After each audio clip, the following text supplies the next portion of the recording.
Наместо како луѓе, во семејниот дом 4 децении влегуваме како кучиња.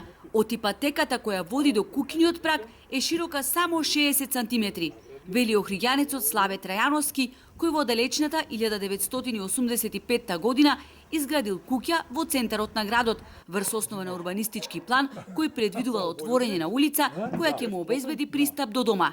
Годините минувале, на атрактивниот простор една до една се граделе нови куќи, некои од нив и на диво, но никој не ги санкционирал, а изградбата на планираниот пат било одамна заборавена приказна.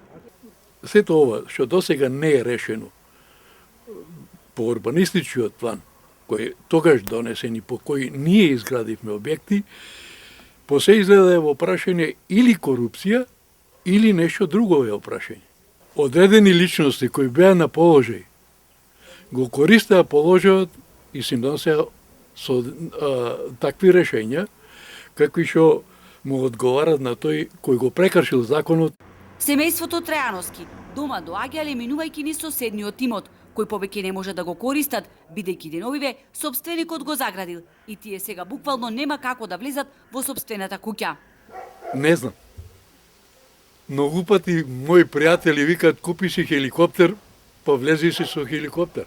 Друго чаре немаш. Имам веќе 74 години, утре може да ме снајди да дојди брза помош, нема од каде да влезе. Имавме таков случај пред 10 години, се извинувам, свекрва ми беше болна, немаше од каде да влезе брза помош, така да бевме приморани на викенд столица да ја ставиме преку прозорец, да ја ставиме низ ова патека на улица да му се укаже прва помош. Наследив 50 на предмети кои чекаат експропријација, а во општинската каса нема пари за да се решат одеднаш, вели градоначалникот Пецаков, кој знае за случајот на семејството Трајановски. Сето ова е последица на долгогодишното урбанистичко дивење во градот, вели тој, дополнувајќи дека ќе се обидат да најдат привремено решение додека не се направи ветената улица која ќе води до куќата на семејството Трајановски.